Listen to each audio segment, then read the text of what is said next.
I am Cesar Torres, also known as Cesar Towers. I am the host of Passionate. And, we're doing these special Game of the Year episodes, and I thought it would be cool if we did something a little bit special for these episodes. So I thought, let's just do some fundraisers, some charity fundraisers. Originally, I was just going to do one, but it turned into three. And these are three charities that I really love and appreciate, and I feel like they could use our help this holiday season. The first one being Red Nose Day, Direct Relief, and then Gamer Outreach Program. Direct Relief is working hard to combat COVID-19, and I know there's a vaccine on the way already, but by the time that's mass produced and it's calmed down, we still have a long way to go from that. So helping Direct Relief any way we can could possibly help calm this down, especially during the cold season. The next charity is Red Nose Day.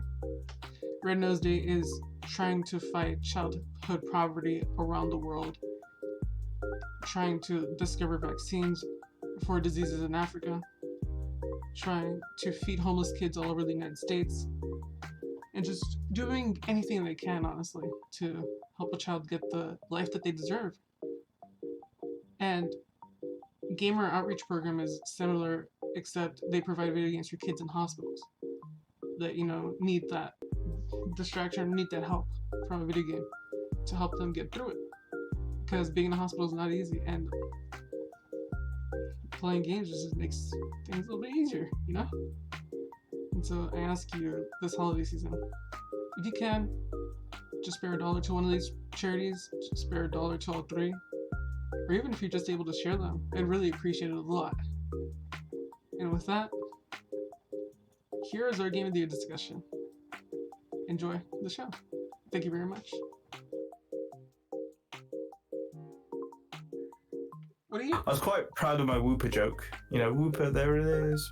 Whooper, I was going to Photoshop it, but yeah, it would have taken too long. So I was like, it's not worth it. I was really hoping Ben would put like a Whooper on a watch. Call it Whooper watch. Oh shit, maybe that's like my thing for next year. Forget Pokemon Sleep. What's happening with Whooper? Whooper watch. No, yeah, you should totally adopt that for PokeRamble. Just like... And breaking news. Here's Whooper watch. So, Kumail. Yes. I am pulling a gauge because I've already started recording. And welcome to the Game of the Year podcast. Oh, for fuck's sake. How much did they hear? That's my question. Oh, just the part where you said you were really proud of your Whooper joke. Oh, okay. Just I mean, if anything, people know I'm quite narcissistic about my bad jokes, so that's fine. If anything, I might have started it a little too late, like half a second too late. Okay. So some of it probably got cut out. Scandalous stuff that could have got to be cancelled potentially. Oh, like the fact that you secretly do hate Whooper. And that you really don't like. You really don't like Pokemon. You just like. It's just Digimon's like my favorite. It's all Temtem. I mean, look. You look at Agumon, you look at Charmander, and you think, look, one of them is an adult and one of them is just a kid. Look at Agumon. That's a fucking name I haven't heard in a long time. Yeah, I started actually watching the rebooted Digimon series, and like for the first episodes, I'm like, oh my god, this is actually going to go places. And like 30 episodes later, I'm like, I can't believe I've done this to myself, and I just dropped it like it was hot because it was just bad. It just turned bad. Was the rebooted series like just this year? As in like the original series rebooted for modern day, so you got like, I don't know, iPhones and stuff now. Oh, but did they just release it this year? I think it was towards the end of. Well, actually, it might have been this year, early this year. Then, if it's 30 episodes, early this year. Maybe like back end of last year to this year. This year has been a lot, hasn't it? It has been a lot. At the same time, I wouldn't trade it for the world. Yeah. Because for every bad thing that's happened, a good thing's happened for me, selfishly. But yeah. Yeah, unfortunately, like the world has gone to shit. A lot of people have died of this horrible disease, and just not a lot of great stuff in general has happened, like global disasters and stuff like that. But I think one thing would have come out of this that people probably will learn is like, don't keep saying, oh, next year is my year. I get why people say it, next year is my year, but if We you want never to do know. something, just do it now. Or if you want to make a change now. Because like you said, Caesar, you just don't know what's around the corner. Like none of us could have seen this coming. Oh yeah. And when it does come, try to make the best of a bad situation. Because as much as you can lament about something, you're not going to get anywhere by just lamenting about it. You've got to do something. So yeah, that's just my general 2 cents on it. And it is heartbreaking to see that a lot How of dare people you have been have such a affected controversial very opinion? negatively. How what? How dare you have such a controversial opinion? Yeah, I mean, it's affected me, adversely, but at the same time, I can either just sit in a corner and just think about all the bad things that have happened to me, or I can try do something about it, or try flip it to my favor, if that makes sense. And So this year has been, all the bad stuff aside, for us selfishly, like it has been a pretty good year. And well, as a gamer, yes. as a gamer, Definitely. yes. As a gamer and like as a streamer in our like little corner of the community. Like it has been a pretty good year. That's the other thing. You've had time to get to know people a little bit better, I guess. People that like I should not have met. There's no way in the world I should have met fucking Ben. Please be excited. All the way in New Zealand. Yeah. There's no way in the world I should have ever met Al Trisman. There's no way in the world I should have met you. Like, oh my god. Yeah, because that's the thing. Like, I don't watch much Twitch to begin with. But during lockdown, when you're working from home and whatever, you need something on in the background to make some noise. And so, like, Ben streaming first thing in the morning and saying, "Oh, let's go raid Caesar," and then you're there, Caesar, for example. Like, that's the kind of connections I made because of that, Yeah. So yeah, totally on board with that. But yeah, it's been a good year for gaming, actually. Surprisingly, I thought at the beginning of this pandemic there'd be a lot of delays, but I guess everything was cooked and ready to go. Well, for the most part, aside from a certain game that just came out yesterday that was supposed to come out like in April. Oh, but I think they probably would have liked to delay that, but they probably just couldn't anymore because of shareholders and stuff. If the pandemic wasn't a thing, that game probably would have released in the same state in August. Yeah, probably rush it out. Yeah. But yeah, that aside, let's talk about games that you have played and go into your third game of the year. Because remember, I'm gonna be cheeky and immediately hijack this. Well, let me just say it first and foremost. Okay. So people can understand. These are just games that you played this year. They don't have to be games that released this year. I don't care if it's a game from like 1997. This can be a game from like whenever and on whatever console. Like you could just play it this year. You're very much going with the Jeff Keighley Game of the Year thing. Like if you played it this year and you enjoyed it, that's your Game of the Year. Well, to be fair, it's like it's your Game of the Year. It's your. You're saying in quite the literal sense rather than the sense that everyone else usually takes it to be. I mean, you can take it however you want. I'm just saying, like, I'm opening it up because people don't have the luxury to buy like new games every year. You know what I mean? Some people don't have the luxury to buy like new games every year. Definitely, like, I was there, Caesar. That was me when I was younger. Like some people catching up with the old games and stuff like that. Some people can only afford to like catch up with old discounted games, so that's why I'm like opening it up, just to like make it fair for everybody. But if you want to make it games that came out this year, that's up to you. Do you know what? Because Simply Sassy are going to be doing this, I think towards the end of the year anyway. I sort of had this in mind anyway, so I've already noted it down for this year specifically. But yeah, no, I mean, there's nothing wrong with playing games that are discounted and old because there's so many great experiences out there, and I've got quite the backlog that I need to get to, and definitely there's games this year moving on that I didn't get to, but I know they would have been sort of in and amongst the sort of Game of the Year conversation for me.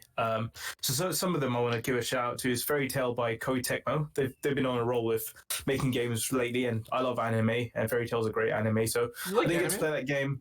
Oh yeah, can you believe it? I didn't get to play that game this year, but I'll eventually get to it. But I wanted to give that a shout out. Tony Hawk's Pro Skater 1 and... We can get to honorable mentions later. Yeah, this is honorable mentions. Sort of. Games I wanted to get to, but I just didn't. Okay, that's fine. Yeah. Tony Hawk's Pro Skater 1 and 2, I should have got to this year. I didn't. I played Crash 4 instead and hated myself for it. Yeah, Star Renegades is a game that just came out on PlayStation quite recently. I know it was out on PC for a little longer and Xbox as well. That looks like a really good game. It's a tactical game. We saw it at the sort of Summer Game Awards, not Summer Game Awards, but the Summer Games Fest, Gamescom. That's the one. Yeah, exactly. Just say Jeff Keighley event, and it just covers everything. Jeff Keighley's game Mess, and also is featured on Caesar's list. So check out Caesar's list. Is it? Or Cesar's list. I don't know. I can't remember the list you used to make. What was the name of the game again? Star Renegades. Okay, I'm looking. He's looking for his list. No, I have my list. Oh yeah, it's right there. Huh. Gorilla, nice. Gorilla Collective Day 2. Yeah, that's the one. There was Sarkhanov of Rise and Ruin that came out quite recently. Never got to it, but that's a game that I thought you would have liked, Caesar. I love that on this list. I also have that cat game that looks like Devil May Cry, and I just wrote Devil May Cat. How about Devil Meow Cry? I don't know. Nah. I don't know. And the last one of that games I couldn't get to list that I should have got to is probably Doom Eternal. Especially how the first Doom, sort of played out. I like Doom. It's a fun shooter, very momentum based. But yeah, those are the games I couldn't get to. In terms of shout outs of games that didn't make my Game of the Year list we can get to for that various later. reasons. Like we can get to that later between 2 and 1. That's how okay, fine. That's how we're doing that. You want to get into 3 straight away? Yeah, let's get into number 3. Let's get into games that you've actually played. Let's get into number 3. What is your third game of the year for 2020? This surprised me. All right. It really did surprise me. And it's Captain Tsubasa, Rise of New Champions. Now, I know I'm British. I know I like football. But this game had no right being as good as it was. So this game is based off the popular sort of series Captain Tsubasa, done by Yoichi Takahashi, who basically he made this in the 80s, and it was a long series. It influenced so many people across the world, including professional footballers. It was so popular that in the Middle East they had their own sort of version where it was dubbed as Captain Majid instead. But anyway, it's all about football. It's all about football is what you need to know. Captain Tsubasa, Rise of New Champions? New Champions, yes, okay. That's the one. That's the new one. Right. So yes, it's all about football, essentially. And this game sort of follows 2 things. The first thing it follows is the story from the actual series.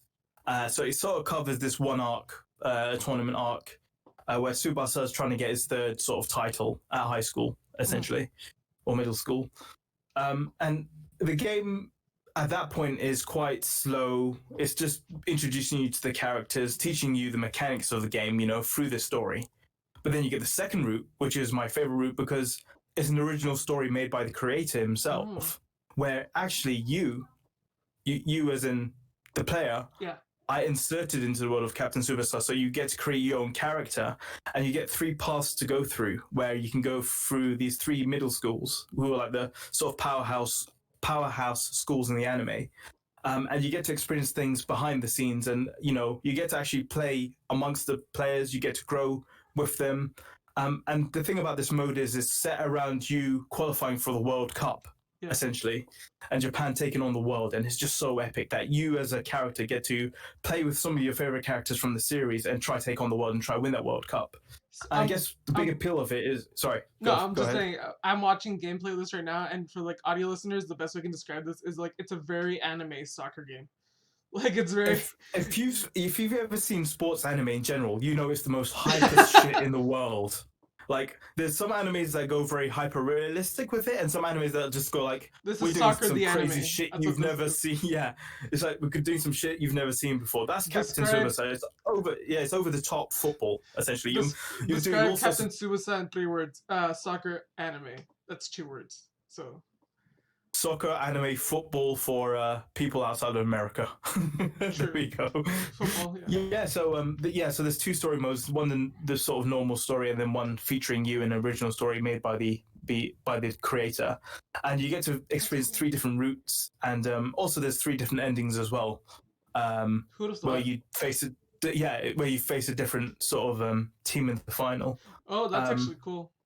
Yeah, but the really cool thing about this second mode is that your character gets to interact with other characters, right? Yeah. In between matches. And depending on who you interact with, you sort of learn how to use their skills, and your bond increases. So the more your bond increases with a certain player, like, so you hang out with the Argentinian guy, you learn more of his skills and stuff like that. Yeah. Your character now has got like a mix and match of skills that he can use. So it's really unique compared to, some of the other characters who are limited in what they can do. That's interesting. So yeah, there's like so much customization there. And also that's another thing. You can customize your character in such a variety of ways. I was actually shocked at how much you can customize him. Yeah. And the really cool thing is at the end of this original story, you can then take your player and then you can put them into like your own custom teams to go online with and stuff like that. So it sort of incentivizes you to do well during matches, because the more better you do in these story matches, the better your character will be at the end of it to take online with you and play other people with. So there's a lot of like strategy that goes into this, like not even on the field, but like behind the scenes too. Yeah, Like, I guess you can say that. Yeah, I mean, some people would say that it's inconvenient because you have to finish the story, which is about 10 hours or so, but you can speed run it after you finish the first time, to be able to make your character and stuff like that. And sometimes you're not going to get the exact sort of skills you want because you can only interact with a certain amount of people by the end of the story. So yeah, if you want to keep creating characters, you have to go through the story over and over again. But I think it makes it more personal to you that, look, this character's gone through this story, this is how he's learned his skills, and now you're going to online with it. It feels more personal for me. Yeah, especially since it's like a character that you made that goes into the game. Yeah, like, and you've had to go through the trials and tribulations. You know, yeah. you have to win these games to progress. You can't just lose. And I guess if I was going to criticize something, I said there was 2 story modes. The first one that teaches you how to play the game, and the second one where it's basically the original story. The original story bit, that's where the pace of the game picks up a lot. It's a lot more fluid. It's a lot more faster, and you're really having a great time. But the first story mode, where you're just recapping the story, it's fun, but it's bloody difficult. It is bloody difficult. And I guess they've patched the difficulty now. You can't change difficulties ever, but they've patched the difficulty now, so it's a lot more easier in the first story. But yeah, it was brutal to begin with. And when I started the game, I was like, this is an okay game or whatever. But then after like getting to the second story, it just became so fun I couldn't put it down. And I think I put like 60 hours into the game total. I played maybe 5 or 6 times with the new story mode because that's how fun it was. What else about this game? So how's the online? Because you mentioned online. Is like the online connection actually online's good? Fine. Yeah, online's fine. I mean, it'll like you'll play about 10 matches against the CPU before it'll pitch you against human opponents. It's fine. It's fine. When I was playing it, and I know it's been patched now, but there was like exploits you could use with certain characters. Yeah. So if you came across people who are using those exploits, well, you know, there wasn't much you could do. You could either join them, or you could just like deal with it and, you know, have a bad time. And you know, I want to play. I want to play with my favorite characters rather than use exploits to win. So I didn't have quite a good time with the online, but I know it's been patched now. So yeah, it's probably a lot better now. Also, like, just the animation style in this game is just. Oh, that's the thing. It looks so authentic. It looks so good. It literally looks like anime. Like, it looks like anime as a video game, like, in its truest form, if that makes sense. Like. Yes. And I guess what adds the sort of atmosphere is the music in the game. So when you're playing a match, different soundtracks will play reflecting on where you are at that moment in the game. So in the story, you're struggling against the German team for the first time. It will play this sort of music that reflects that when you're on the pitch and makes the tension grow a lot. You know, it's awesome. And you've got the commentators as well, you know, the over-the-top Japanese commentators. And I was in Japan for the World Cup. And so, like, listening on TV and listening to the commentators in the game, I'm like, yes, this brings back like a flood of memory. Yeah, same energy. It was amazing. I love that.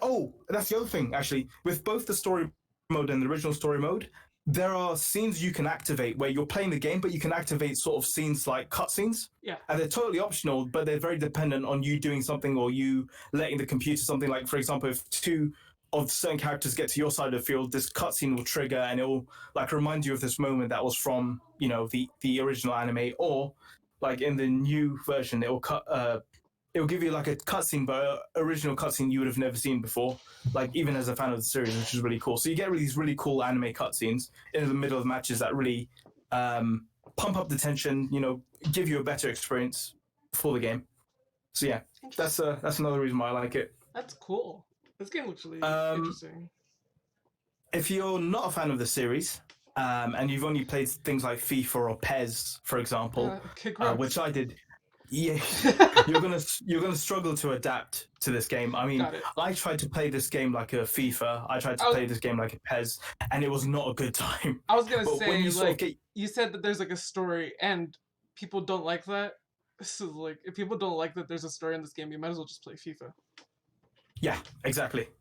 But you have to get your head around the way this game plays mechanically, because it's a lot more arcadey than a hyper-realistic FIFA or PES game. So once you get over that, you're going to have a good time. If you can't get over that, you're not going to have a good time.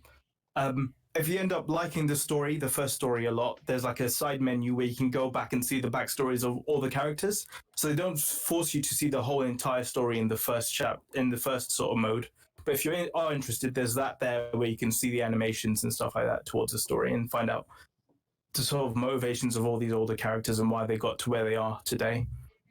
I guess the last thing I want to shout out about this game is there's free DLC. Like I mentioned in the second part of the story, where you're involved, there's 3 different routes to begin with and 3 different endings. Well, they've just recently released free DLC to add another route of the game. So you get to experience the second story with another school, so that's really cool. And there's going to be more DLC for the next year. So, I was about to ask, like, are they going to keep working on the game, or was that it? But no, that's cool. They're working on the game, and they've only just scratched the surface, really. That's cool. And you can get this game already really cheap. I think you can get it like for $30, on a sale. So yeah, if you like football, if you like anime, you can't go wrong with this. Now, I've got 3 criticisms about this game. Go for it. 3 criticism. 1. The AI, well, fuck you. The AI can be dumb as fuck at times. Like, it can be so stupid. To be fair, it's anime, so what do you expect? Just kidding. I like My Hero When's Academia. the Caesar DLC coming out where I can get some new books? You know? I like My Hero Academia. I'm sorry. Macadamia. Macadamia. That's my favorite nut. Yep. The difficulty is set, so like I said, like the first part of the first story mode, the difficulty is set for you, so you can't change difficulty. So if you're struggling, the only way to, get past it is by getting better.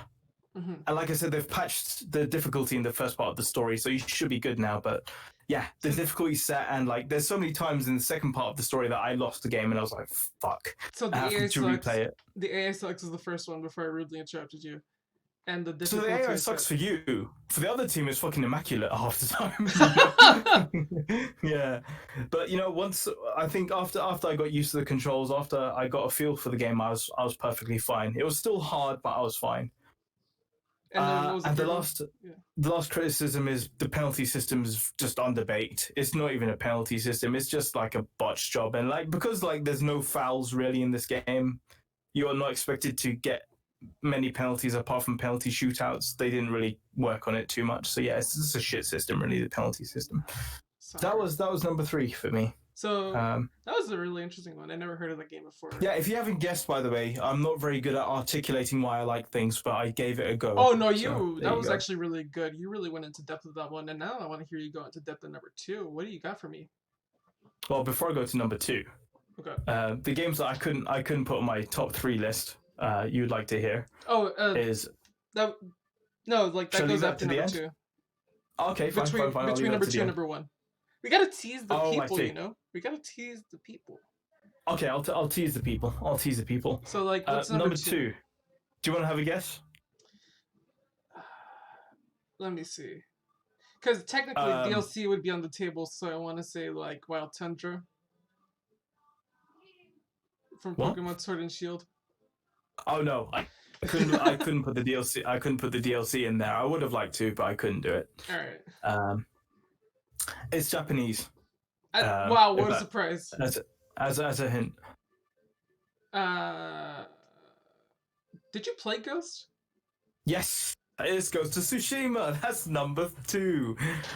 And I'll tell you what, Caesar. This game devoured me. It just swallowed me whole. It was insane. Okay, Kirby. I couldn't, but yeah, call me Kirby, because I couldn't actually. No, don't call me Kirby. I just couldn't put this game down. And there's very few times in my life where I've been so obsessed with a game. Holy shit! From start to finish, that was one hell of an adventure. And I didn't expect it, because I saw a few of the trailers and then I went totally sort of blackout on it. So yeah, for the people that don't know what it is, could you explain gameplay mechanics and stuff like that to Ghost of Tsushima, when they first revealed it, they give you a big hint in the title, Tsushima. So this is a fictional game that's based around the Mongol invasion of Tsushima, which actually did happen. And it's a sort of action game where you're this samurai. His name's Jin, and you're sort of seeing your island being invaded, and you're thinking, what do I do? You're one of the people that survive at the very beginning of the game from the battle, and you're thinking, what do I do to save my sort of country? So you joined the Mandalore. Yeah, and then like Master Chief comes down from the sky and like joins him, because like Tsushima was the sort of place where the Mongols first invaded from, and if Tsushima fell, that was like the sort of port of access to the rest of Japan, essentially. Yeah. The way maps were for them back in the day, Tsushima was the first place to start, and then you would go from Tsushima to all the other places like Kyoto and whatever. It was the entry point. Got it. Exactly, and like I've only seen Tsushima represented in another medium, which was anime, and I thought that was really interesting. So this game had my attention in terms of the subject matter, but I didn't know how they were going to approach it. And yeah, Jin, what a character for me! What a character! And I'm not going to go into any spoilers because I know people like Robin, for example, haven't sort of finished the game at all. But as soon as I heard the voice, so I played this in Japanese with subs. As soon as I heard the voice actor speak, I was like, no fucking way, because they got this one guy, and his name is Kazuyo Nakai, but most people know him as Zoro from One Piece, who's basically the samurai character.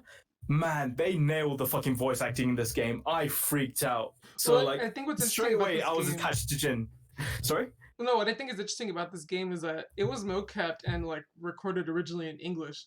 So it's an interesting choice for you to like choose Japanese. Did you want to feel authentic? Is that why you chose Japanese? Yes, I guess. Well, I am in Tsushima, and I guess it added to the experience listening to Japanese. I don't regret it one bit because, like I said, I did not know who the Japanese cast were, but I immediately recognized the voice. And I was like, this is unbelievable, because this guy for like, I don't know, 10 years of my life has been that samurai guy, and to see him in this game now, I'm like, mind was blown, dude. Mind was blown, and I really enjoyed it. And like, just because I watch too much anime, I can like understand like little phrases and stuff like that. So when they're they're not necessarily in the story, but they're saying like little phrases here and there, I'm like, oh, I get what he's trying to say and stuff like that. So that kind of helped as well with me not sort of picking English instead. Somebody just said Jotaro, and you're like, oh, I get it. No. But yeah, I mean, this story is all about like conflict, and not only like conflict between the Mongols and the Japanese, but it's an internal conflict about Jin, about what he should be doing in this game, and that's all I'll be saying about the sort of story-based stuff. So like the gameplay about it, or at least like even because I feel like gameplay and like the style of the game go hand in hand. How would you describe it? The combat is immensely satisfying. It feels like you've got a sword in your hand and you're clashing steel with steel, for example. It's one of the best experiences I've felt in video games in terms of the combat, and they purposely didn't add lock-on, and it made the experience, for me at least, more realistic, because you can lock on, you can straight away turn around and like try to parry another person really quickly in most games. But in this game, you've got to be you got to have like an awareness of your surroundings, so you can't let people surround you constantly. You've got to find a way of getting around people, moving about, using different like stances in order to combat other people and whatnot. So yeah, I think having no lock on in that game was a huge help to it, in my opinion. In samurai movies, you see a lot of like one-on-one duels, with characters, fighting with their swords. And this game has that, and they have it in the most beautiful environments. I was gonna say, this game is heavily inspired by samurai movies. Yeah, and it really immerses you in there.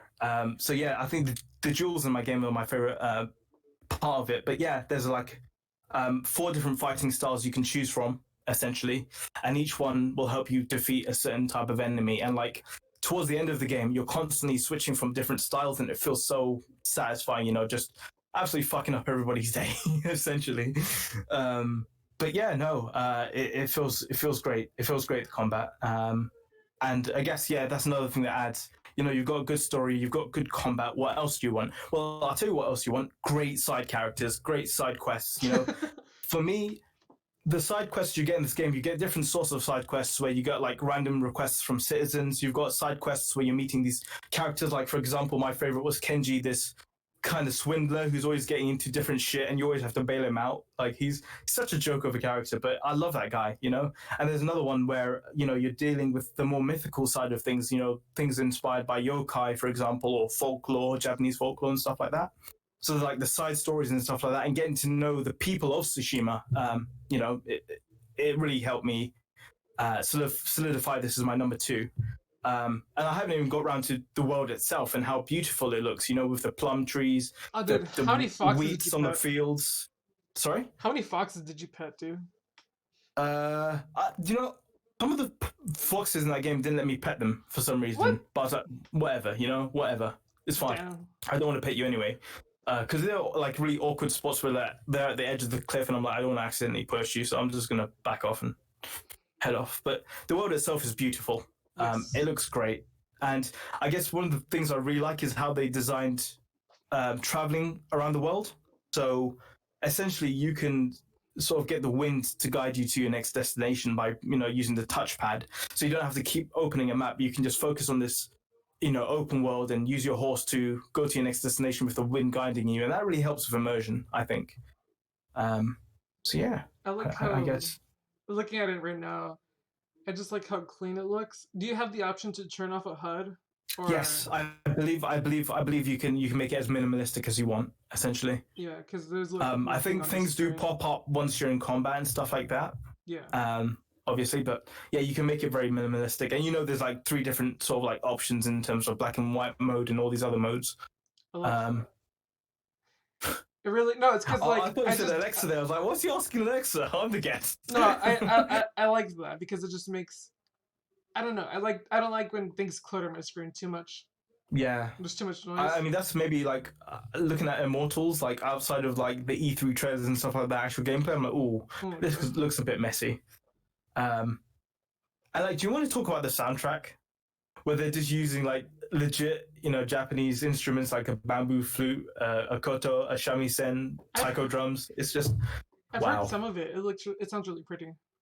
Yes, so good, and all of it just adds to this, experience that I can't compare to anything else I've played. Actually, I had the theme for my PlayStation 4. I had the theme, like the background theme, and the music. Sometimes I'll just turn on my PlayStation 4 and I'll just like mellow out to it. What was that? You see all the you just hear the wind and you see all the leaves float by on the PlayStation 4 and stuff like that. I would just like chill out. Like I wouldn't play a game. I would just like hang out and just listen to the music. I guess 2 other cool things in the game are like you get to go to hot springs. I mean, who doesn't like a hot spring? I love a hot spring. Yo, and Jin is and you get to huh? And Jin has cheeks, baby. he does. And the other thing is like just going to different spots and like reflecting your journey by writing a haiku. Sorry, that's the volleyball anime. Sorry, haiku. Shit. I just watched it today. It was hype as fuck. But yeah, no, haiku. You can write out a haiku and you sort of reflect on your journey and what's happening. It's a really cool mechanic. And yeah, no, it's hard to say much more without spoiling the game. But yeah, brilliant game. And I think it was October where they announced and then subsequently released multiplayer. How's that? Have you played it? Dude, so I've played maybe like 3 or 4 hours of it. As it came at a bad time of the year for me. But man, the multiplayer is good. And I can't believe it was free.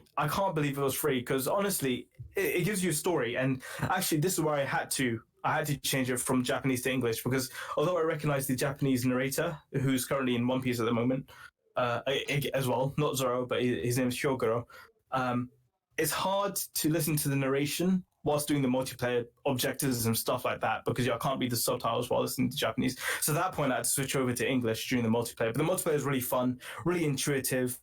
I played with random people, and every time I always had a good partner to play with. And there's added mechanics in there, so yeah, very fun multiplayer. So there's a whole narrative for this free DLC with multiplayer, online multiplayer. I think there's like 9 parts of the story, and it's narrated. So yeah, there's a narrative throughout this multiplayer. So yeah, it's really cool. So they could and have it's like charged like what, $15-$30 for this? Is what you're saying? Yeah, and people probably would have paid it because it's fun, and like I guess you heard a lot of people singing its praises. So yeah, no, I can't wait for them to make a sequel, and I can't imagine what it's going to be like. Like, I only knew about the first part of Tsushima. I didn't know about what happened afterwards, if they actually did conquer Tsushima and what happened next. So I'm really interested to see what's going to happen next in this universe, and I'm just ready for it. Sounds good, man. I can't wait to play this game. Yeah. But with that, before we get to number 1, now you can talk about your other games that games I finished. Yeah, games that you really enjoyed this year. Games I finished. Final Fantasy VII Remake. Brilliant game. Great soundtrack. Very. Watch the Game Awards. Great combat system. And actually surprisingly deep once you really get into it. I don't want to. I'll talk about this on the SAScast, so I'll leave it for there. But the next one would have been Miles Morales that came out recently. That was really cool, and I guess like just swinging through the city and having these dope hip hop beats in the background. It was just like, yeah, this feels great. The Pathless, which actually really surprised me as a game. I thought it was just going to be you sliding around with like a bow and arrow, but it turns out there's boss fights, there's puzzles, and so it's just a very entertaining game to play. Astro's Playroom, I fucking love that experience, and I actually want a full version of it now. Great tech demo. Yeah, well, actually, yeah, you're not being insulting about it. Sorry, I'm getting very defensive already. No, yeah, great tech demo. It's a full-fledged game, but like, let's be honest. Yeah, it's a tech demo though. You're right. It's just there to show off the controller, but it doesn't have. It didn't. It shouldn't have been as good as it was. Is what I'm trying to say. It was brilliant. And the last game I would have had on my list that I finished was Last of Us Part 2 for obvious reasons. Are you Team Ellie or surprised. Team Abby? They both have their things, Yeah. I can see why both did what they did. I was just and that's what makes it so hard. But like, if you're talking about voice actress wise, I'm always Team Laura Bailey. So let's go. I was just mocking the Cobra Kai thing. No. I thought they were gonna on the Game Wars. I thought they were gonna bust out, start fighting. Like Cobra Kai, they're both opposed to each other. It just made sense for them to engage in combat, and they didn't. I was like, oh, but this is disappointing. Yeah. So shout outs, games that I never got to finish this year was Xenoblade Chronicles Definitive Edition. I got to a part of the story. I'm really enjoying it. The soundtrack is unbelievably good. I know they've redone some of the soundtracks. One of the soundtracks I really like is the Gaur Plains, Gaur Plains. Go listen to that on YouTube. It sounds phenomenal. Genshin Impact, I really enjoyed. I sort of dropped off the train because it felt a bit clunky on the PlayStation 4 Pro. It wasn't optimized that well. I played a little bit on PlayStation 5 and it fixes everything. So I can't wait to eventually get back to that game. Demon's Souls, that game kicked my ass, but it was really enjoyable. And lastly, Hades. Hades, what a brilliant game. I haven't got that far, but the loop is very addictive. Yeah, I've heard a lot about that game. And I'm going to give one more shout out because it's a game I finished, but it's come to a platform where everybody can access it now. Can you guess what it is, Cesar? It starts with a P. Oh my fucking god. Persona 5? The one before it. Persona 4? Oh, the PC. Oh yeah, that's right. Persona 4 is going to PC. Yes. Go fucking play Persona 4 Golden. It's the GOAT. It's the absolute GOAT. All right. So yeah, that's some of the games I wanted to give a shout out this year. And don't forget Pokemon Go for Wooper Watch. Oh god damn it! Do you know what? That company's pissing me off now. Niantic. Like they do good things and they do really stupid things. For example, middle of a pandemic. Here's some paid research. Do these tasks. Like, how much money do these people think we have? People have lost their job, Niantic. Stop locking Pokemon behind a paywall. That's Nintendo, baby. Well, it's Niantic. baby. They both fucking swim in the same circles. They're complicit. They know what they're doing. Who approved this shit? That guy from the Pokemon company. Wah. Yeah. The 2038 CEO? Nicholas? Is that him? I don't know. Did he do but this? I recognize the name, but I don't know his actual name. Alright, so most people are not going to guess my game of the year. Right, let's jump right into it. What is Kumail's game of the year? I have an idea, but I probably have no clue. It's not about game of the year. It's about family. And that's why my game of the year this year is Fast and Furious Crossroads. I will leave this fucking call. It's Persona 5 Royal. Come on, dude. Of course it is. Man. Damn it. Yeah, I mean... Here's the thing. I knew what I was getting myself into when I asked you to do this, but I was like, nah, I'll let him talk about it. But you can use that as like a clip out for my episode, just that one little bit, and people are like, clickbait, like, what's he got to say about Fast and Furious Crossroads? And there's like, surprise, motherfucker, here I am, Persona 5 Royal. So, this is going to sound contradictory. Persona 5 was already a masterpiece. Wow. And I didn't know how they could improve that game any more than it was when it came out. I think the only criticism I had back in 2017 when it came out, and it was my game of the year for 2017, was that I think the last 10 hours, the pacing was a bit off, and it sort of dragged on a tiny bit, right? So that was my only criticism. For the rest of it, time goes really fast, you're not thinking about it when you're having fun. But for the end of it, it kind of dragged out, and yeah, that was my only criticism for it. And then they come out with Persona 5 Royal, and I had no idea what this game was going to be about. They didn't tell Persona you. 5. Well, more Persona 5, I guess, yes. But they didn't tell you what it was going to be. They said there's going to be some new characters in there. I was really curious about it. Again, another game that went on blackout. But dude, this game, man, it... So I finished it within 120 hours, which is 10 hours less than my Persona 5 playthrough. What I want to say about this game, firstly, is the pacing is a hell of a lot better than Persona 5. They do things in certain areas of this game where it makes things go faster for you. It streamlines things, like some of the dungeons, for example, they're streamlined now, so it's not as confusing as it was in the first game. There's added things to the dungeon for you to do. Added things to get in the dungeons for you to do. There's a new dungeon as well, but it's streamlined. The bosses have been amended, so there's like different sort of abilities and skills the bosses will use, different sort of phases they'll get into. They also added like new characters, didn't they? They added new characters, including 2 confidants. So, Cesar, if you don't know, confidants are like people that you interact with, and as you interact with them, you get to know their story, and you progress something called a social link. And so your social link person goes from 1 to 10 essentially, with 10 being the maximum you can get to. So as you're getting through each social link, you're learning more about this character. At the same time, this character is kind of giving you like passive bonuses for your combat or things outside of combat, for example. So there's like an incentive for you to get to know more characters in the game and whatnot. And so they added 2 more into this version of Persona 5. Is the Inkling girl one of those characters? The Inkling girl? Yeah, the girl from Splatoon. Like she wasn't. I think not like Smash Brothers. Not added into this game, but she was like in the original game. You know, the girl with the red hair and the orange hair, and she had glasses. No, she was very much a main character in the first game. So like but actually Cesar, so they add 2 new confidants, but they don't only add 2 new confidants, they rework a certain character, and I can't say it for spoiler reasons, but they reworked a certain character's confidant. So now his story is a lot bigger, more expansive and whatnot, and it actually fits the game a lot better. And actually, why this wasn't a DLC is because they've reworked the story from the very beginning. And like obviously there's added mechanics, there's added locations as well, but they've reworked the story as well. So these characters pop up in the story, and it makes sense, especially for one of them to pop up in the story quite early.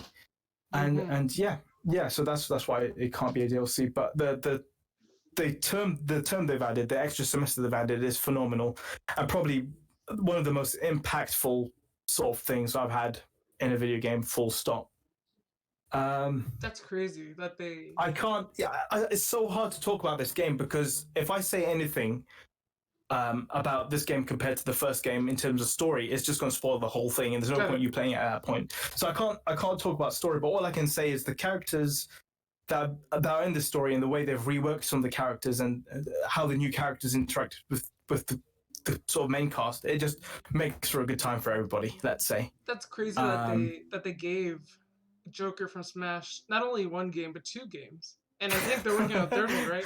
They've given him 4 games if you think about it, because you've got Persona 5, Persona 5 Royal, you've got Persona 5 Strikers, and you've got Persona 5 Dancing. So, yeah, that's crazy. They've given him 4 games. What next? Well, technically, actually, they've given him 5 because he's in Persona Q2 for the 3DS. If you really think about it, they gave him 6 because he has Smash Brothers. But he comes from Smash Brothers, so that's his original game, isn't it? So, that's why. So like, he has 6 games. But anyway, like things like combat, for example, it was already fluid. Like, turn-based is not. Yeah, he's always had gun, but you can use gun more often now, which is good. Good news bears, and it makes like earlier palaces a lot easier to deal with. But like it's turn-based combat, but Persona 5's turn-based combat felt a lot more actiony than most turn-based combat. And actually, they've added mechanics to make it feel even more fluid. Oh, so they've added these. Sorry, go ahead. Is it turn-based combat like a traditional like JRPG? Yeah. Okay. But it feels a lot quicker, if that makes sense. And like you're constantly comboing with like other characters through things called baton passes, which are now buffed in this game. That unlock straight away, so you can like. You can do like a super effective attack and say, okay, instead of me taking another go, I'll give it to this person. That person will attack the monster for super effective damage. They'll give it to another person. Like once you get through your whole team, the last person to use that attack will do like a massive, big damaging attack at the end of it. So it incentivizes you to use different sort of mechanics in this game. And they've added things called showtimes in addition to like all-out attacks, which are like a couple of characters will get together and do something really goofy. Like you'll have, I don't know, Ryuji and what's his name? Yusuke, for example. They'll be like, you see him eating at a ramen shop. One of the monsters will open the door and they'll like, why are you interrupting our food time? And they'll just beat up the monster. And that'll happen in the middle of combat. It doesn't make any sense, but it's fun. It's just fun. So yeah, that's one of the things I've added in terms of combat. I said like dungeons have been reworked, so like they're more streamlined. There's new things to do in dungeons. Joker's now got like a grapple hook to get you to new areas, and there's an item called will seeds that you want to collect to get like, you know, these really good items later on in the story. So Joker has a tether? He has a tether, yes. Wow, I don't know if there's an innuendo in there. Jesus. No. He had a tether in Smash Brothers. Oh yes, very much, yeah. So yeah. So are you fucking saying? Wait, so before Joker was in Smash, he didn't have that grapple hook? No, he didn't have the grapple hook. That's funny. That I like to think that Sakurai made that happen. You like to think, but they probably had it like in mind already. And probably, like, okay. But I just like to think like selfishly, like I don't know. In the Caesar timeline, that officially happened. When Sakurai was dancing with Morgana, he whispered into Morgana's ear like, "I'm gonna give Joker a tether. I'm gonna let Joker stay up longer." Yeah. And that's actually another thing about this game is like you're not told to go to sleep every fucking 2 minutes, which is great news bear. So there's more things to do, number one, and there's more time to do them, number two. So I think one of the things people really struggle with the first game is like you only have so much time in a day, and you've got all these different people that you want to hang out with and you want to get to know. And by the end of the story, most likely, most people are not going to get through all the confidants and stuff like that. But this game gives you ample time to get through it, which is really nice. So that's another thing. There's new areas. For example, Kichijoji is the big main one where you can go play darts and do some other stuff with people. But there's one called Nakano where you can take people. And Nakano is one of my favorite places in Tokyo. It's just a great place to shop, especially if you're a big anime nerd like me. So that was fun. New activities, so you can go to listen to some jazz if you want to, because why not? Jazz is great. You can hang out with the two Velvet Room staff, Caroline and Justine, which is fun. You get new mini games to level up your abilities. So, like I said, darts, pool, for example, as well. If that's play what you call darts it in this game? America. Yes, and it's infuriating sometimes. There's nothing worse than fucking up because essentially one of the games is like you have to get down from 501 to 0. And so like you can get to like, I don't know, 7 and you're like, I know exactly how to get to 7. And you like slip the hand, pressure gets to me and I miss and it's like, oh, better luck next time, joke. I'm like, fuck, I fucked up. But yeah, that's fun. That's fun. What else? There's a guide to play darts. Oh my fucking god. It's pretty simple and it uses like motion controls and DualShock, so that's really cool. Mementos, which is another one of the areas that you'll be exploring a lot of the time. In the base game, it was fun at first, going around in a cat van, sort of doing these like quests to save people's hearts and whatnot. But the area got very boring and there wasn't much to do. But now in this game, I think the layers have got different like soundtracks to them. So, you know, the music's sort of changing up in years every few layers. You can collect these like items called flowers, and there's a character who will collect these flowers and give you like items in return. And you can also find these things called stars in Mementos, where if you collect these stars, you can like permanently upgrade Mementos to give you more experience, for example, more items or more money. So they've really gamified Mementos and made it feel a lot more fun to go through rather than, you know, just going through it and there being nothing to do after you've done all the like mini quests down there and whatnot. So they've really gamified it, and yeah, it's a fun experience, Mementos now. And I think that helps with the pace of the game. It doesn't feel as, you know, slow as it might have done previously. So that's another like addition in this game that they've made over the base game. There's a new area called Thieves' Den, which is basically fourth wall breaking, but essentially in the Thieves' Den, you can essentially like buy soundtracks to listen to. You can watch cutscenes, you can watch promotional videos for like the release of the game or trailers for the game that came out, or like the you know making of the game and whatnot. You can unlock artwork, and I think in the Velvet Room as well, they made improvements where there's new ways of executing your personas to get more powerful personas. Yes, you heard that right, executing personas. And there's like a challenge mode where I know this is DLC in terms of challenge mode, but you can actually fight versus the first, well, not the first, the third and fourth protagonists from Persona 3 and 4. So yeah, it's very, very fun. Not third and fourth. It's like the protagonist of number 3 and the protagonist of number 4. I know some guy's going to get nitpicky about that, probably Phil. But God, I hope he doesn't listen to this. It's the protagonist from Persona 4 Golden, not Persona 4. Yeah, no, so yeah, I mean the other thing to say is like there's like 29 new soundtracks, and man, some of the soundtracks in this game are actually really like I prefer them more than the base game. Really? And I think one of Lynn's best songs is actually in this game rather than base game. Like Lynn, for example, when she came into the franchise in Persona 5, as the singer, I sort of like didn't think she was at the same level as Yumi from Persona 3 was, or Shihoko from Persona 4. I personally preferred their songs and their vocals. But Lynn had one song in this game where I'm like, all right, this is legit. And it's called, not to say the other songs weren't legit, but they didn't hit me as much as this one did. It's called No More What Ifs. So if you want to give that a listen to, just type in YouTube No More What Ifs. Just don't look at the comment section because you'll get spoiled to all fuck if you do. So don't do that. But Warning. The song is great. So yeah, exactly. It sounds like there's not really much to talk about with this game. That isn't going to spoil it, but it's what I'm hearing is good in the sense of like, it's good to hear like not only was like the original game good, but they built on how good it was and made it better. Because sometimes, and I didn't even get to the point where actually, you know, I was talking about you've got your confidence from the first game into this game. Not only do you have them, they've actually got more dialogue options now. They've got more like artwork, so they're like reactions when they pop up. They've got different faces and whatnot, so you get to know them a tiny bit more than you did before, and that really helps, you know. So yes, it's just all around great. That's cool because sometimes when like they remake a game or they enhance a game or whatever, it doesn't go that great. So it's good to hear like this is like one of the exceptions where like everything about it just got better. My biggest question with this game before it came out is, do we really need this? Do we really need this? Now, Persona 3, they had like an epilogue, which essentially is DLC. Yes. Where it was like, at the end of the game, here's what happens at the end of the game, and then this is how the characters react to it, and this is what they do afterwards.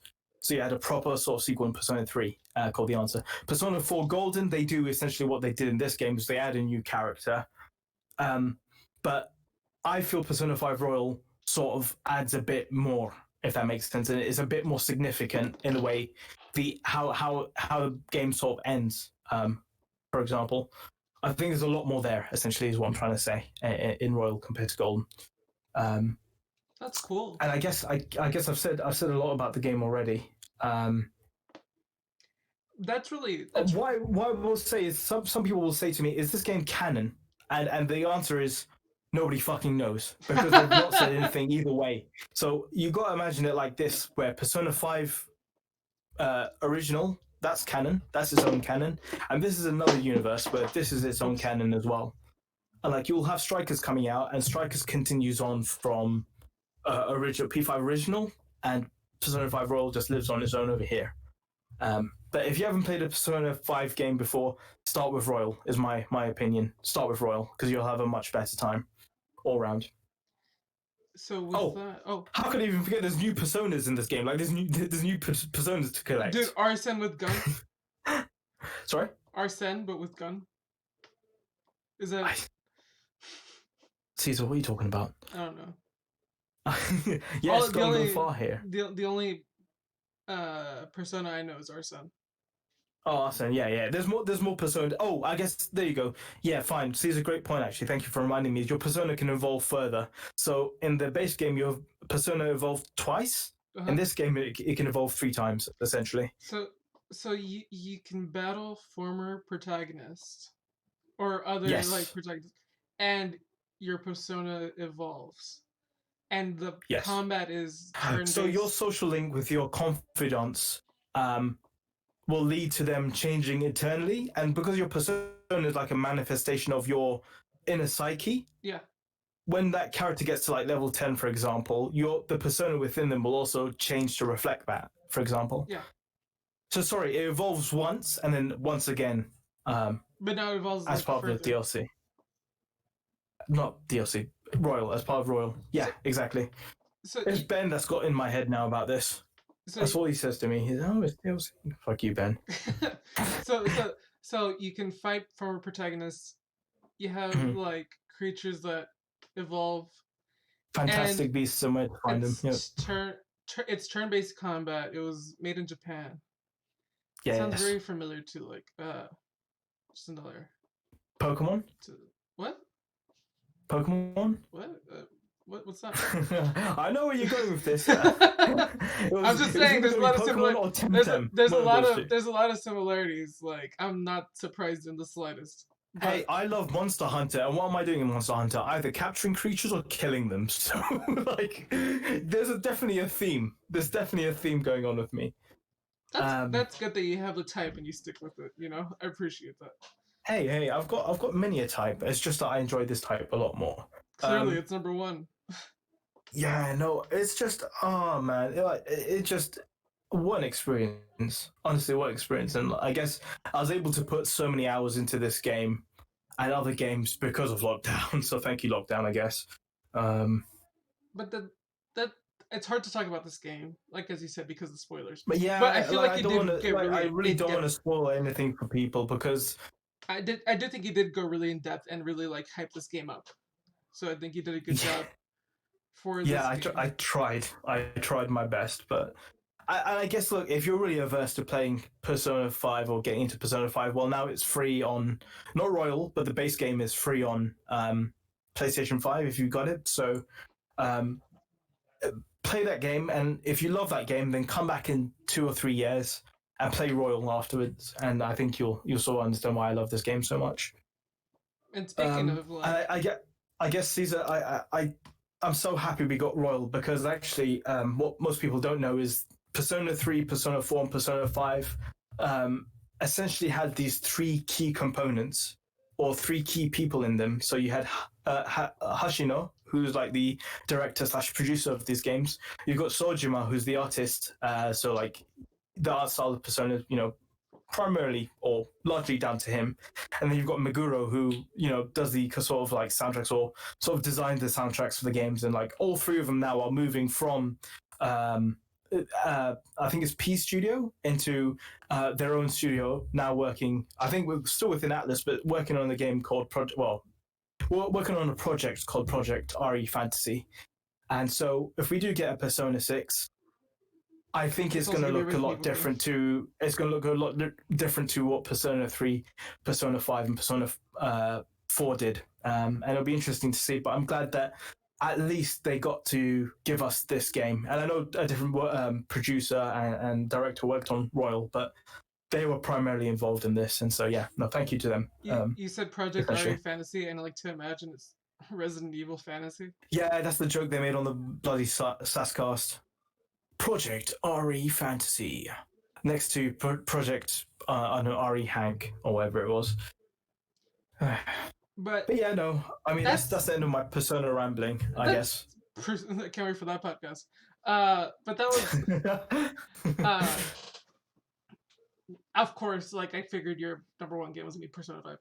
But yeah, I mean, like, here's the thing, Cesar. It's like there was a moment during Ghost of Tsushima where I was talking to Ben on Party Chat, and it might have been during the first 10 hours of Ghost of Tsushima, and I was saying to Ben, I think this might be taking number one spot for me. Like, it's fighting with Persona 5 Royal.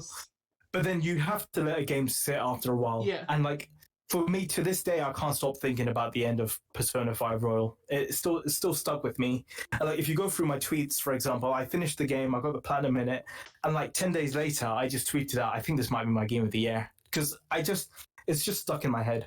It's just stuck in my head, and what can I say? So it's a game that, like, you kind of wish you could play for the first time again? Yes, exactly. There's a lot of games like that. For example, Danganronpa, the first one especially, it's like one of those games that I wish I could just experience again for the first time ever. I guess maybe that's why I like it so much, because I love Persona 5, and this was just like Persona 5, but with new characters, stories slightly different. I get to know this one person in particular a lot better, and like this added dungeon just increased the enjoyability and the questions I had, and the sort of things I had to ask of myself is like, am I really doing... Let's stop there. It's like Persona 5, but it's Persona 5 Royal. Thankfully, it wasn't Persona 5 royally fucked up. It was Persona 5 royally good. But with that, like you said, you wish you could play this game again. No, I want to. Yes, and I probably will play this game again in about 2 years' time for the first time. But like, you can't play it again for the first time. I can't play it for the first time, but like, I want to see those characters again. And I think, Cesar, if I can just ramble on a bit more, is like, when I finished Persona 5, I still said that Persona 4 Golden is the best Persona game.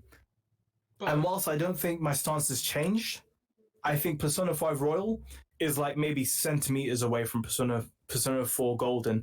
The only thing that keeps Persona 4 Golden up there is the cast. The cast were something truly special in Persona 4 Golden. Something truly special. That weird teddy bear character is not in Smash Brothers he's very good. Now, people think that's a really good Teddy impression. Go listen to him on YouTube. You know I'm good with Teddy impressions. No, just Teddy. His name's Teddy. Teddy Ursa? No, he's called Teddy. Ursa? No. We don't talk about Teddy Ursa here, alright? But it's cute, but not as cute as Teddy. As I was trying to get to, you can't play Persona 5 Royal again for the first time. However, there are plenty of games that are probably coming out, or probably have already come out, that you can play for the first time, that you just haven't played yet. So, Kumail, I ask you, on the eve of 2021, we're almost there. The year's almost over. What game are you looking forward to playing next year? What games are you looking forward to playing next year? Well, have you heard of this game called Persona 5 Strikers? God fucking damn it. So, here's my thing, right? As a gamer, right from like the beginning of me gaming to now, there's been one genre that I've always really liked, and especially it's prominent in the PlayStation 2, because I guess that's where I experienced it for the first time. It's the Warriors series, starting with Dynasty Warriors. I think my favorite Dynasty Warriors is Dynasty Warriors 5. But the Warrior type of game, they're just fun games. And like the soundtracks of the Warriors games, they're always got a more rocky, more metallic-y sort of like soundtrack, which gets really pumped up. And so, like, seeing that Persona 5 Strikers is going to have like the sort of slice of life day-to-day stuff from, the RPG, mixed in with the insane, 1 versus 100 combat of Musou games. It's like, for me, it's like a match made in fucking heaven. you know. So I'm really looking forward to that. Do you want to know what else I'm looking forward to? Yeah, hit me with. Okay, let me just actually end my game with the sort of chat by saying I personally think that Persona 5 Royal is the best RPG of the generation. Full stop. Damn. And that's my Eat shit, my Persona 4 Golden. Well, to be fair, that was previous generation though, okay. so you know I can get away with that comment, I guess. But I don't think I'm alone, because I think the people who have played Persona 5 Royal love Persona 5 Royal, and the people who haven't played it yet, I think will play it one day and they'll sort of discover the same magic I discovered. But yeah, I mean, I was looking forward to Prince of Persia first thing in January, and that fucked off to March. So I mean, GG's. Next year. Yeah, it's coming out next year. I mean, there's a visual novel based on an anime I like called RE0, so I'm looking forward to that. There's a lot of games actually coming out next year, which is quite surprising to me. I guess one we saw during the Game Awards was Monster Hunter Rise, which is coming with the demo Cesar, so you can try out for yourself and see if you're invested enough in it. Check it out. So yeah, I'm really looking forward to that. I know Philip J. Woodward as well. He's a big Monster Hunter fan. He's played most of the Monster Hunters actually. I actually jumped in that Monster Hunter world, and that was my sort of introduction to the series. But that I'm really looking forward to. There's Bravely Default 2, which is another RPG coming out in February. The combat actually looked really fun during one of the directs, so that's probably the reason I'm playing it. Don't laugh, all right? But there's a game called Love Live School Idol Festival After School Meeting YY Home Meeting. And it's basically a game based off the arcade versions of the games in Japan. And Love Live is like a huge multimedia franchise in Japan. And I really love the shows. I love the music. And I love the arcade game, you know, like after a long day of traveling about and exploring Japan, like going to the arcades and playing the game on the arcade machine, for this game to be coming west finally is just, I'm so happy. I'm so excited. You said the first word in the name and I checked out. I was just like, I know where this is going. At least you didn't ridicule me like the Simply Sassy guys did. And I guess I say the guys, I said maybe one guy in particular, but we'll leave it there. Shout out to Robin GL. There's Near Replicant coming out, and I guess I have to give that a shout. But like, I think the big two, I guess, from Sony are like Ratchet and Clank and Horizon Forbidden West. So yeah, there's so many games coming out next year, and I guess just looking primarily at some off the top of my head, those are the sort of ones that I'm most sort of invested in, and for the current moment also, time thing. Probably Pokemon Sleep and that Pokemon 10-cent game. Pokemon Sleep doesn't exist. Damn! How dare you? Listen to the Poke Rumble podcast on Sundays and find out where Pokemon Sleep is. You'll eventually know. I think. I hope. And tune in 2021 where you'll hear about Wooper Watch. Wooper Watch. I might have to get you to like record a video just to tell us what the fuck Wooper's up to this week. Wooper Watch. Oh god. Oh, actually, shit. Talking about this, next year, like finally in the West, we're getting Shin Megami Tensei 5. Like, woo, finally, you know. There's another game called Shin Megami Tensei 3 Nocturne, and as a kid I played that. That was on PlayStation 2, and as a dumb kid it kicked my ass completely. And actually Phil was telling me the game was pretty difficult, so now I feel a lot better about my childhood. But yeah, that's coming out for Switch, which is nice. Temtem might come out of early access, still wouldn't play it. I guess that's pretty much all I can remember currently. What are you looking forward to, Cesar, if I may ask? If I'm maybe intrusive for this one moment. I don't know if it's going to come out next year. Hit me. I don't know if it exists. I mean, like, it exists, right? But I don't know if it's, like, finished or close to being finished. But the only thing in the world I just want right now is Breath of the Wild 2. Do you know what? If that does come out next year, it'll come out with the Switch Pro full stop, is what I think. I'll be honest with you. Sorry, go for it. If you follow like Tiffany Treadmore, she leaks a bunch of Nintendo stuff. She's the one that Tim talks about sometimes, isn't she? I recognize the name. Yeah. She's mentioned. She mentioned stuff like Travis Touchdown is gonna be in Smash, but she got like the details muddled. So it's like there's some reliability there. There's some that probably is lost. Things change. Some people, like to keep you on your toes and stuff like that. And sometimes maybe she has to make like make up things to make us seem like, oh, she's just a really good guesser and like keep people off her back, perhaps. Maybe conspiracy theory hashtag. She did mention Breath of the Wild 2 is going to come out before Halo Infinite, and something Switch Pro is going to come out before like the second half of the year. That's the thing with Nintendo. I can see it happening, but the other thing with Nintendo is with the way they've been messaging all their games with, oh, things can change due to COVID, blah blah blah blah blah. You just don't know with Nintendo, do you? Yeah. No one actually knows with Nintendo. But we'll see. I'll be open and honest with the audience. Is like Breath of the Wild. Actually, that's another game I haven't got to yet. As much as I've been saying, and I might actually do it this weekend. And so I'm going to get to it. Is Age of Calamity. That's because that's right up my fucking street. But like with Breath of the Wild, I played that game after originally playing it and putting it down after I think 10 hours. I fully completed that game this time around. I really enjoyed it, but there were certainly moments where I'm like, oh, frames are dropping here, even when docked. And I'm like, if they're going to make a Breath of the Wild 2 and it's going to be, they probably want to enhance the graphical fidelity, although the art style lends itself to it already being gorgeous. Yes. But if they want to add more stuff and maybe more enemies and more effects, they probably want to have that running on the Switch Pro rather than your base Switch. And I guess there's a lot of games that are like I don't know if it's optimization or if it's just like developers struggling to use the power the Switch is giving them. But there's a lot of games on the Switch that run a bit weird, like they shouldn't have to like run that way. Like Xenoblade, for example, it gets to like sometimes 3DS levels of performance, which is really weird. It's interesting. But yeah, Switch Pro, baby, give it to me. You know me, I'll buy any game console. I'm a simp for game consoles. Xenoblade came out on the Wii, so it's interesting that it kind of goes to like 3DS levels. Yeah, it came out on the Wii. Then it went to the 3DS, and the 3DS had an iteration because of it, with the sort of like 3D nub. I don't know what to call it. And then like, and then I can't remember what company did it, but they did like comparisons, and it's like it's barely running above the same resolution as a 3DS version. I guess there's other things they've taken into account, like draw distance and stuff like that, but I think it got like the Persona 5 Royal treatment also, where they added like story and shit like that.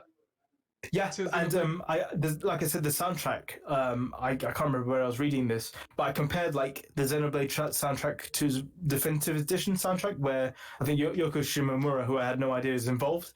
Like it definitely sounds a lot more orchestral, and it sounds like a lot more upgraded and stuff like that. And it's fantastic. It's so good. That's good.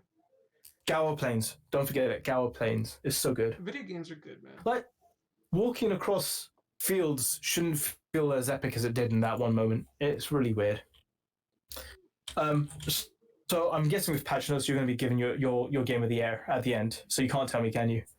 I mean, I could tell you after we're done recording, but like, yeah. Okay, yeah, sure. Because like, if I told everybody like during the recording sessions what my game of the year was, the fucking episodes would be way longer. But no, it was good to hear. I've never heard of Captain Tsubasa. Is that what it is?